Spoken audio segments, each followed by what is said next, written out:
Blog Talk Radio. Hello, everybody out there in inner space and outer space and the World Wide Web.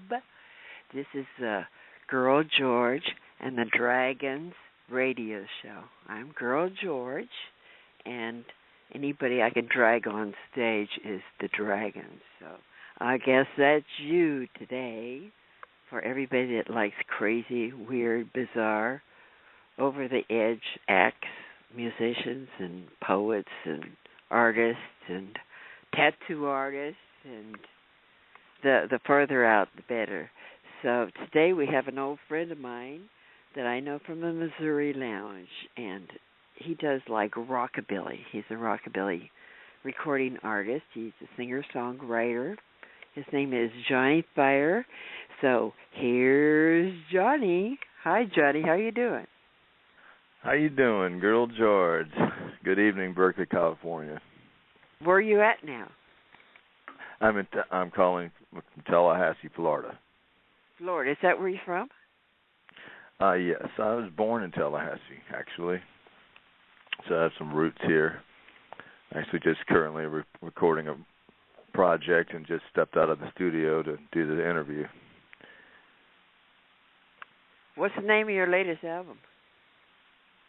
My latest album is entitled 15 Minutes, and we got about 3 more songs to put on it, and then it'll be finished. So making it a 20 track album. Are you putting that song that we wrote together on it, that one about Johnny Cash? I would sure love to do that. You're talking about 911 Johnny Cash died. It's a great song. I have to talk to my people and the engineer and see if we can squeeze it in, but that would be neat to put it on there. I love your voice, and you got such a deep voice. You got a deep voice. Thank you. So how are you, Girl George? How long have you been playing? How long have you been playing, Johnny? I've been playing for over. You're talking rockabilly or alternative your whole country? Life. How long have you been playing guitar and singing? Oh, okay. Since age 6, I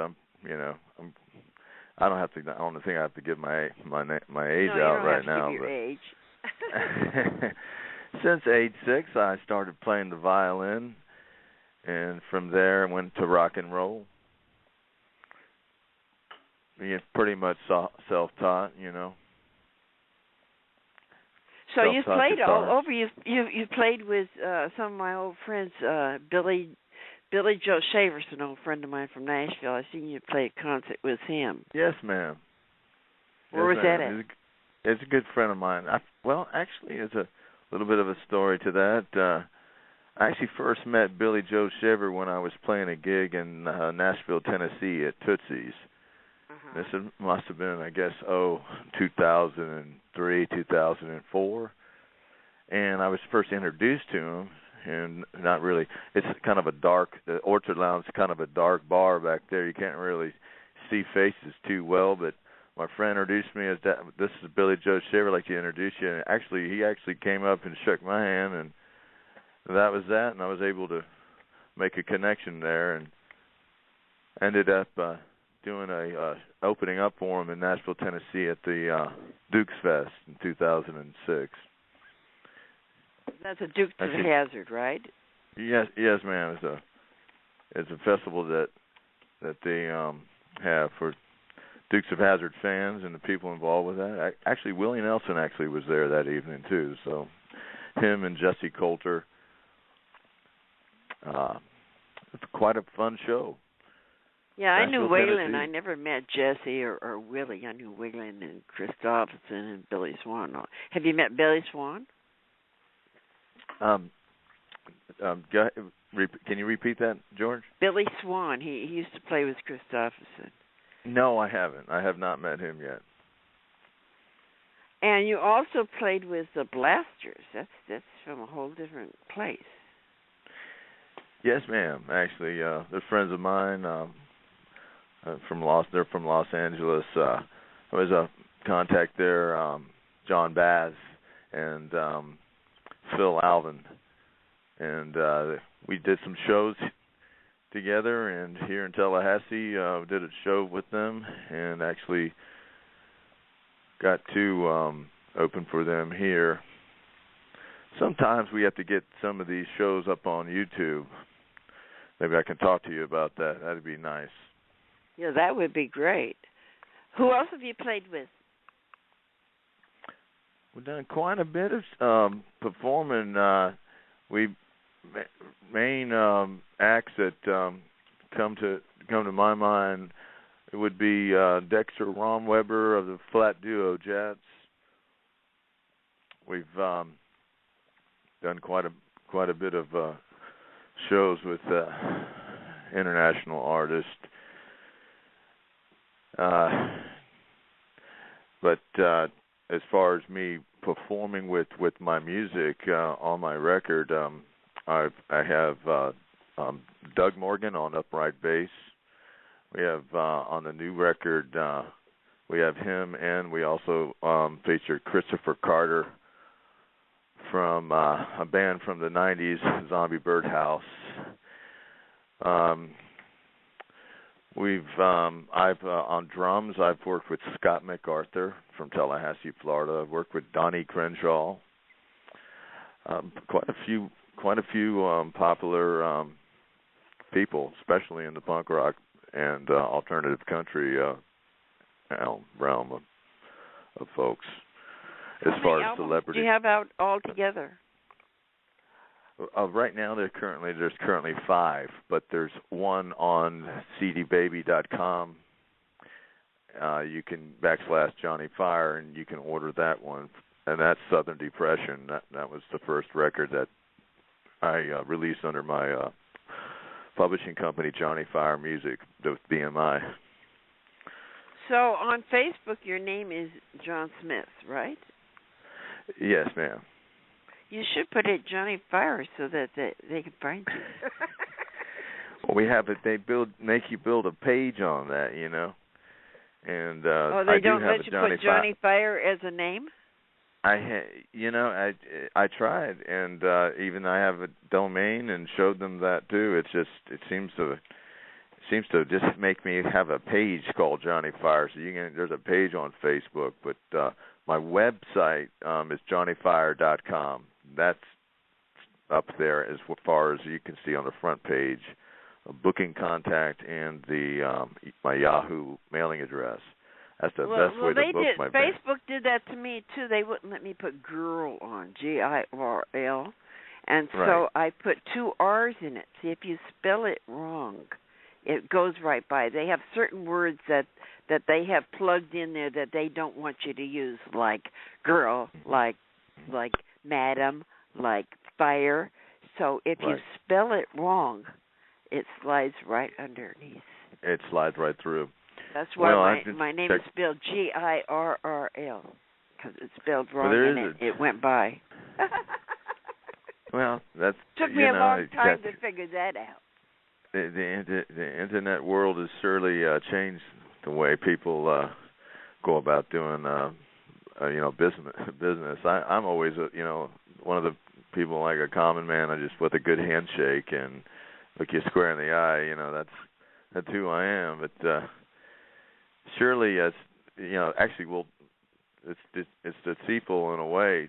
Some of the things they can get away with, but my real name is actually John Smith. That's why it is John Smith there, and you can go on there and look through. You can see Johnny Fire. There's a page for me, and then see the shows. I usually do pretty good with updating it on the new shows and new things that are happening with the music project through that John Smith. But the site facebook.com / Johnny Fire Music. That's JOHNNYFIRE Music. That should pull me up. So if you want to contact with me through there, that's a good way to book the band too. I do a lot of work on. Are you going to go on tour after your album comes out? I sure am. I'm planning on coming back out there soon. Probably hit New Orleans. Out to Berkeley? Yeah, I will go through New Orleans and Texas and out to Los Angeles and then up to Berkeley. Probably it's a small little tour just to promote the record. That'll be great. See you again. It would be great to see you too. I really, really appreciate this opportunity to have me on here and on your show. You as being the legend you are. And maybe we can write some more songs together. Yeah, I'd love to do that. And I'd like to share with people how things work, especially at the Missouri Lounge. You just never know who you're going to meet and be involved in a project with. Ends up something being very cool sometimes. And it just being able to be out there in Berkeley, California, doing the music I do and being who I am here. I'm just a common man that writes songs about heartfelt struggles, and to be a Southern gentleman in Berkeley, California was a dream come true for me. It was a life-changing experience, and I'll never forget you guys. So pat yourself on the back, and you were part of my inspiration. You played a lot of places in San Francisco too, up on Grant Avenue. That's my old stomping ground back in the '60s. I used to play like next door to where you were playing. I used to play at the Coffee Gallery, and then you played at the Grant Green, which is right next door.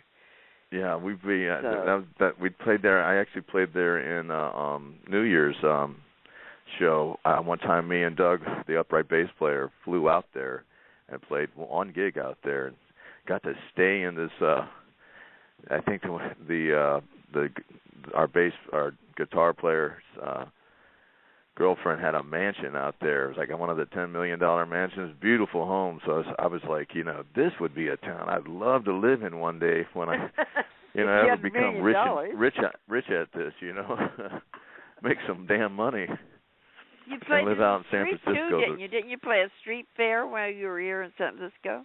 Yeah, done a few things there. Right at Golden Gate Park there, a Rockabilly Barbecue. We did a bunch of shows right in one stretch there a week. That one at Mojitos. You know who that is, right? Yeah. Mojitos. We played that. We played the Grant and Green again. And when I was, that's in 2010, and when I was out there. Yeah. I like playing bars like that, especially when you can walk by on a sidewalk, look in the window, and see the band playing. Yeah, that's a good location. Well, see, that's where the whole thing started. That's where the Beatniks were. That's where Kerouac and all them hang out. Was right next door to there, the Coffee Gallery, which is now an Irish pub. Which I don't know, it's an Irish pub. It's right next to the Grant and Green. That's where it used to be, the Coffee Gallery, and that's where they used to have a stage, which ain't there no more.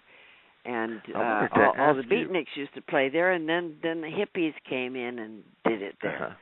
And that's where Janis first played, was right next door to there at the Coffee Gallery, which ain't there no more, so he didn't see it. Did you ever do any work with Jimi Hendrix or Janis Joplin ever? I met her. I never worked with her. I met her from Chris Stophenson, because Chris was a friend of mine. So she was a friend of Chris's, so I met her from Chris. But I never met Hendrix. I met the Allman Brothers. I met Greg Allman. I was there when they got their tattoos, because Lyle Tuttle, the tattoo artist, is a friend of mine. And when I came back from New York, after I left Nashville, I went to New York, and I came back to San Francisco in '71, and he was tattooing all those armbands and mushrooms onto the Allman Brothers. So I met everyone except for Dwayne, because Dwayne had died about 2 months before. He died on my birthday in October, and I got back there in December. So I didn't meet Dwayne, but I met Greg and all the rest of them. One show I was invited to when I was in California was my friend George Clinton. Some of his people called me up, and they found out I was in Berkeley, California, and they called me. I was in my apartment one night, and he said, come on down. We'll get you on the VIP list here. We're doing a P-Funk show. So I went down there. Got to see some of my friends. They actually are from Tallahassee. I work with George here in his studio, and Stevie B was the one that was performing that evening with another P-Funk offshoot. But just George Clinton Funkadelic All-Stars. Yeah, he's a legend. Him and they his have Out a of studio. Space Men, boy, they were way before their time. Yeah, I'm good friends with George here. I've known him since 2003. Here in Tallahassee, they have a studio off of well, I can't disclose that, I guess, over the air right now, but Where are you from originally? Where's your family I'm from? originally from Tallahassee, Florida, but I've lived all over. I've lived in Phoenix, Arizona. I've lived in Nashville, Tennessee. I've lived in California. I've lived in South Florida, and there's actually a studio down in South Florida that I work out of too. And that's it. You can go to that one. It's go to theliveroom.org. Theliveroom.org, and you can also hear some of my music that's on this new album, a song called Broken in Your Wall. They've posted it up on their website to view. And you just go to artist when you get to the liveroom.org and click onto artist. And you can get a link what to about the music your family? from there. What did your father do? What kind of work did your father do? My father recently passed away about 2 years ago, and he was a dental prosthetic technician. My mother is a school teacher, and she's also an artist, a watercolor artist. Her name is Denise Smith. And you can find some of her artwork online, Art by Denise, too, on MySpace. My father recently passed away. His name is Harry Smith, Harry, which is also my middle name. My parents always encouraged me with music, and from the violin lessons to rock and roll, they definitely are... appreciate the arts and what it has to offer, and the roots are where you're from. So where are you from, Girl George? Here, I was born in Alameda, moved to Oakland when I was a month old. So I'm from East Oakland, on the second set of railroad tracks. Right. I remember born that. in the ghetto, honey. There's also like a dinner theater I used to play at there in Oakland, near there. I'm trying to think of the name of it. Several names. I think you've been there. We did shows. I can't think of it right now, but it's. You mean the Store Club, or the I see. It's Story Plow. Not the Story Plow. This is in Oakland. But yeah, I played at the Story Plow. That's a nice place Store too. Club is in Oakland, but it doesn't have food, I don't think. I used to work there. Remember we did a show at the Revolutionary Lounge. I remember that. Oh yeah, I've been there. That was a good one. That's not Oakland. That's something like Albany or out there. Right. So how's the weather in Berkeley right now? It's warm. It's like 70, 75 degrees, while everywhere else was freezing across the country. It was like 70, 75 degrees here every day. It's like 75. That's beautiful, isn't it? It's sunny. It feels like spring. It feels like spring. All the time everyone else is freezing to death. Guys should have come out here because it is warm. You could wear a swimming suit. And it's sometimes the temperature changes so bad, it's like in the 20s, 20 degrees, and then during the day it gets to 65 and goes back down to the 20s. It's real unpredictable. But here it got to be different. under zero. It was cold there.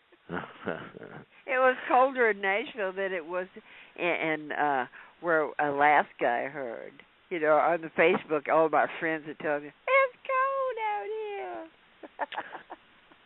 George, I've been meaning to ask you, your Nashville connections. Who exactly do you know there in Nashville? I've never really asked you that. I went to Nashville in 1971. Well, we met Chris Christopherson at the Coffee Gallery, me and Star. It was George and Arizona Star. And we were playing at the Coffee Gallery, and Bobby Noors, which is Bobby Dylan's road manager, brought Christopherson in to see us play. And we'd never heard of him, but he was cute. So anyway, he came to see us play. He thought we were the funniest things he ever seen. So he's dragging us all over Berkeley to all these clubs where the Iron Butterfly is playing and throwing us up on stage because they knew who he was, even though we didn't, and saying, this was going to be the next big thing. And we'd get up there and break all our strings because we were a bunch of fuck-ups, Me and my guitar player, all of our strings would break. We'd fuck up like shit. But anyway, he believed in us. He thought we were great. So anyway, a year later, that was 1970, and that's when I met Janice. Was the first night I met him. But anyway, a year later, I'd seen a book that had Christopherson in this book about Nashville and the outlaws in Nashville. So I picked it up and I read this story about Shelby Singleton, which owned Sun Records then. And it said if there was talent and he could sell it, he would sell it. So I wrote him this stupid letter, said, "Oh, you should sign us up because we're the hottest thing you ever seen." And so he called me up. He called me up 3 days after I sent it and said, "Well, if you can be here in Nashville in 3 days, I'll see you play." So I called up Star. I said, "We got to go to Nashville." So Star, she wrote a bum check. And me and her and our piano player, Jeff Ross, we flew to Nashville on a bum check, and then when we got there, we had no money. So we're hitchhiking in town. We're going to go to the Ramada Inn because that's where Johnny Cash had a show at the Ramada Inn. And so we went to the coffee shop at the Ramada Inn, and we're hitchhiking, and Farrah and Young picked us up hitchhiking. And we told him our story, and he gave us $20. He said, "Here, get some coffee." He says, "I've been where you guys are at. Good luck." And so we went to the coffee shop there, and we ran into Shel Silverstein, and we didn't know who he was, of course. And of course, I got in a fight with Shel right off. And then so anyhow, the next day we went and we see Shelby Singleton, and he says, "I don't know what to tell you. You guys are very visual, and video is the next thing that's going to be in." He thought video disc were going to be the next big thing, where you put on a video disc, this great big record that had video for songs. He thought that was going to be the next thing. He says, when video comes in, you guys are going to be the biggest thing going, but it's not going to be here for a while, so I don't know what to tell you. He says, but you better start writing your own songs, because you can't do covers. We were doing, Beatles and Stones stuff. So we started writing our own songs, and we stayed there for 3 years and drove everybody crazy. There's a movie about us and everything. It was fun. I had a ball. Hey, I just got a text from my band manager out in Berkeley that was booking the shows in San Fran. He says he called in. His name is Philip Lawson. Yeah. He's a conceptual artist and also was the manager of my band, Johnny Fire, out in Berkeley, California, and San Francisco. Yep. Yeah. There he is. Hey, is this Girl George from the Dragon Show? Yeah, this is Girl George, and there's Johnny Fire. He's on here. How nice. How you doing? Hey, Johnny Fire, how are you? Hey. Good to hear you. Good to hear you. Yeah, well, I wanted to call in and say hello to Girl George, too. I remember the first night that we met her, your first show in California was at the Missouri Lounge, and we met Girl George there that night. Screaming and yelling, right? Yep. Yeah, it was great. It was wonderful. So, anyway, I remember just like yesterday. I know. I remember us walking in. It was the first night you played, and the guy sitting next to me looked over at me, and he says, "Where did this guy come from?" Like he couldn't even believe what he was hearing. It was beautiful. Oh, when Johnny walks in a room, he walks in a room. You notice him. Hey, I mean, it's like there's aura some people got it. Oh yeah, no, yeah. he's the real deal. When I met Johnny Fire, I guess when he was about 17, I think I was 19. I was in art school down in Florida, and I heard him play, and his brother was playing too at that time, and I knew something really special was happening. And over the years, the music has only gotten better. Johnny Fire is one of the most prolific songwriters that I've ever met, and that special thing that I saw that first night is still going strong. It's just getting better every year. I appreciate that. Yeah, he mentioned my brother. I mentioned my brother too. His name is Matthew Samuel Smith. He also has a record. It's out. You can find it on MySpace. The Stardust Plantation. and that's another project I co-produced, and that's more of electronic rock, southern techno rock record, different types of music. Might want to check that out too. But yeah, it's really neat to be able to hear you both on the phone actually talking, and we're what over 3,000 miles away from each other. That's really kind of cool. Yeah, it's amazing. I love technology. Love it. Yeah, the new Hey, technology is amazing. You can make your own records. You can get them all over the world. Just you don't have to sign with no stupid record company that ain't gonna never do anything. You can do it all yourself. I know it, you but can figure out how to do it. Yeah, but you still got to have. There's still that special talent that a lot of people don't have. I hear a lot of junk getting made. But, oh well. If you know what's going on, because I heard. I forgot what recordings it was. What was the one that you and Doug mixed down in a hotel room somewhere? You guys.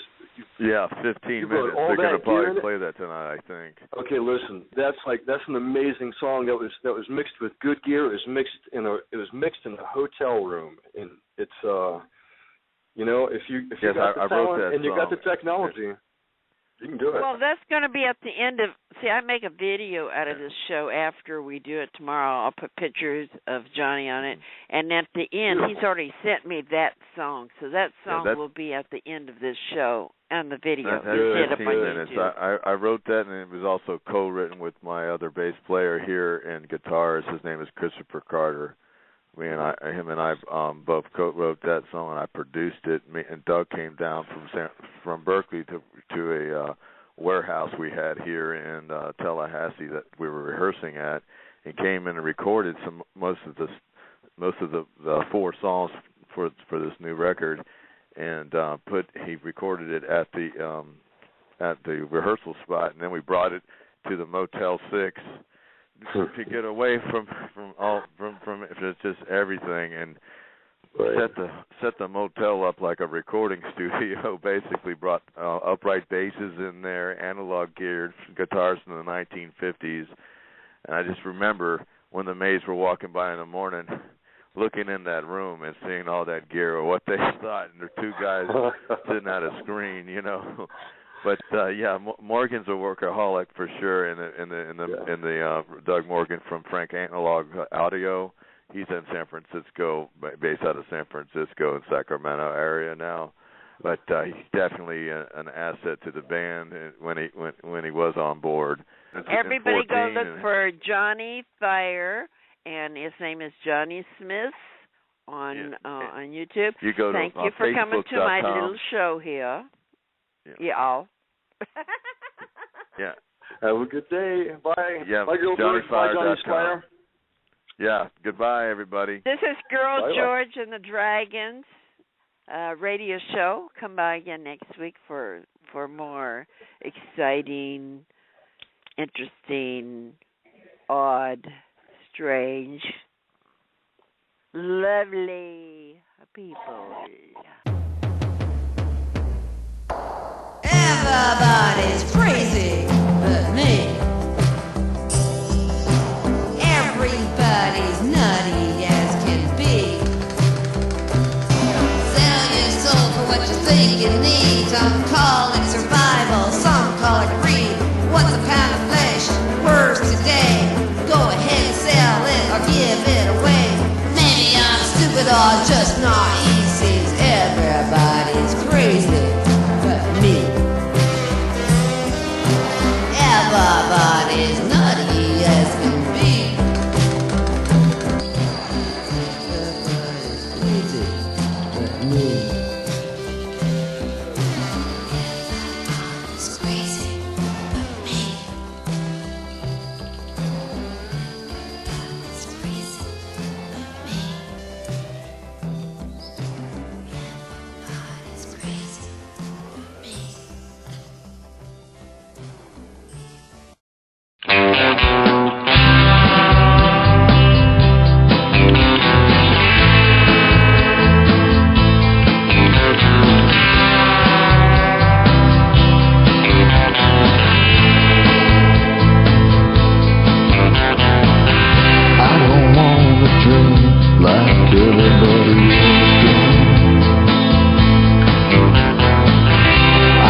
everybody else needs you. I don't wanna love you like everybody else loves you. I don't wanna feel like everybody else feels about you. Why can't you take 15 minutes to say you love me? Why can't you take 15 minutes to say you hate me? Why can't you take 15 minutes of your time? Why can't you take 15 minutes to say you won't or will be mine?